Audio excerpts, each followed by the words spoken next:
Barcelona endured a disappointing trophyless season, stoking the fires of desperation within their executive board. Yearning for radical change, they sought a visionary manager with a distinct tactical philosophy and a proven track record of winning titles. So out went Xavi and in stepped Hansi Flick. Yes, the same architect behind Bayern's infamous A2 Champions League demolition of Barcelona. Now entrusted with reviving the Catalan giants, he stands poised to usher in a new era at the Camp Nou. The club is now primed for a revolution, one which Flick could be remembered for leaving a lasting Johan Cruyff-esque imprint on their DNA. Here are the 4 factors that will be key in this transformation. Barcelona have long been known for their tiki-taka, prioritizing possession and intricate passing. But while this philosophy has yielded success in the past, the club has been guilty of ignoring the evolving demands of the modern game, which call for intensity, high work rate, and physicality. With Flick now at the helm, Barca can finally move forward in a new direction. The German favors a more direct attacking approach, prioritizing efficient ball progression into the final third. It's a model that doesn't abandon possession entirely, but emphasizes quicker transitions from defense to attack. This directness could prove particularly effective against high-pressing teams, where instead of getting bogged down in midfield, Barca would aim to bypass the press and exploit space behind the defense with quicker passes and long balls. Flick's emphasis on verticality and pace pioneers an expansive style, even at the expense of midfield play if it means unleashing their forwards to maximum effect. It's also a model centered on effort, one that produced Flick's legendary Bayern Munich side that recorded the most sprints out of any team in Europe, and consequently outran their opponents on their way to winning the sextuple in 2020. Flick then followed up that historic campaign with another Bundesliga title in his only full term as their manager. He enjoyed great success with the Rekordmeister, coming out of nowhere and quickly announcing himself as one of the best footballing minds in Europe. However, there's no guarantee he will replicate that triumph at Barcelona. Far from it. More so, his disastrous spell with the German national team, where he won only 12 out of 25 games and oversaw their 2022 World Cup group stage exit, calls for cautious optimism. But in Barcelona's current state, embracing a modern approach could provide the much-needed inspiration. Perhaps Flick was never going to succeed with the national team, as he's the type of coach that thrives in a club setting, where he can dedicate time to mold players and thoroughly instill his ideas. Importantly, having been humbled by his national team failures, Flick will now be driven more than ever to prove himself by delivering success at Barcelona. By the way, if you're enjoying the video so far, please subscribe so that you don't miss out on our future videos. Germans are all about technical excellence, and so is Barcelona. Flick may look every bit like a Barca disciple, given his preference for possession-based attacking football. But the key difference is that he will likely care less about the romance of the game.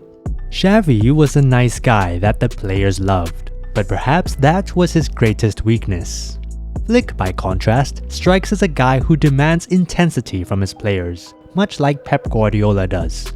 Ultimately, this may be what Barca's players need most: accountability and merit-based coaching. Not just having ideas, but having the willingness to follow through to ensure the players understand what's expected.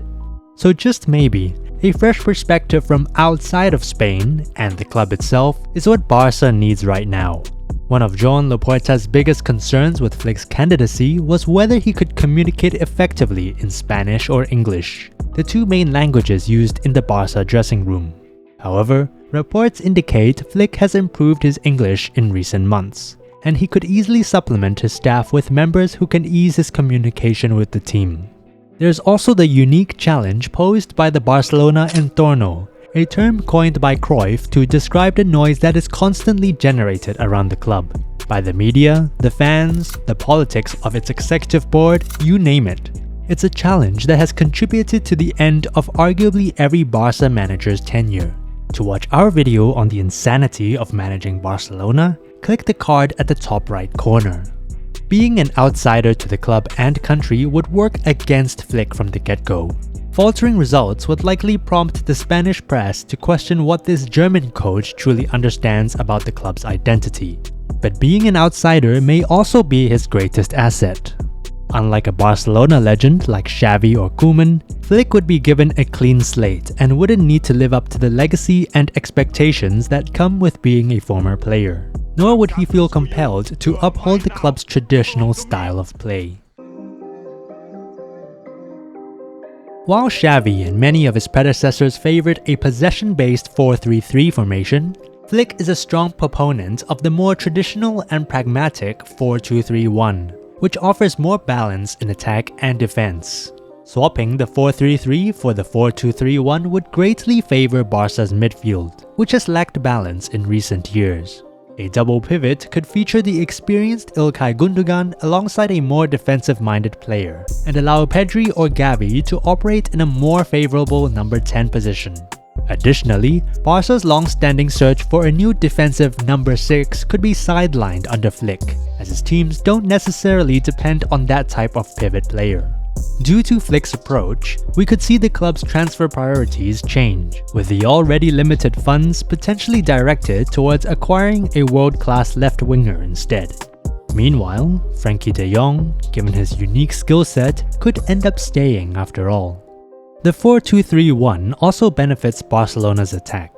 Robert Lewandowski, whose frustrations under Xavi were well known, thrives in a system with a target man. The striker would be required to do less of the things he doesn't excel at, which is joining in the possession, while the players around him would be tasked with creating goal-scoring chances for him. Last season, he was substituted in Barca's final 5 games by Xavi, who had been pushing for the 34-year-old to be sold. A departure was unlikely, but Flick's arrival now leaves the pole in a very safe place. Lewandowski was a central figure in Flick's treble-winning Bayern team. Operating from a 4-2-3-1 when in possession, Flick would ask his fullbacks to stay high and wide to deliver crosses to their dominant striker, supported by the width and trickery of Serge Gnabry, Kingsley Coman, and Leroy Sané. Bayern's average 24.4 crosses per 90 minutes that season were the highest of any Bundesliga side, underpinning their focus on width and delivery into the box. Meanwhile, at Barca, crossing has become an increasingly prominent part of their attacking approach in recent years, and a shift to a 4-2-3-1 would only further accentuate their effectiveness at creating goal-scoring opportunities. Player dissatisfaction with Xavi's lax training regimen was reportedly a major factor in his dismissal. In contrast, the incoming Flick is known for his strict, demanding approach. The German's direct attacking style generates a high volume of turnovers, which his relentless gegenpressing system, focused on quickly regaining possession high up the pitch, helps offset.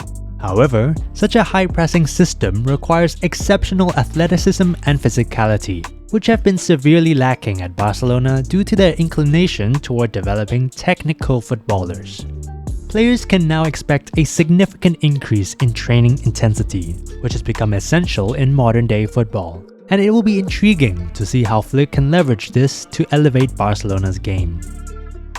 Barcelona are getting their hands on an experienced and elite coach, with a trophy-filled resume that is tipped to offset a total revolution at the club. Replacing Xavi with Flick was a gamble for Laporta, and he certainly went about it with an incredible lack of respect and professionalism. But in the end, it can be argued that it was a decision that was probably in the best interests of the club, and one that could ultimately pay off. If you enjoyed this video, hit that like button and subscribe to the channel for more football news, stories, and insights. Also, don't forget to turn on notifications so you never miss a beat. And with that, we'll see you in the next video.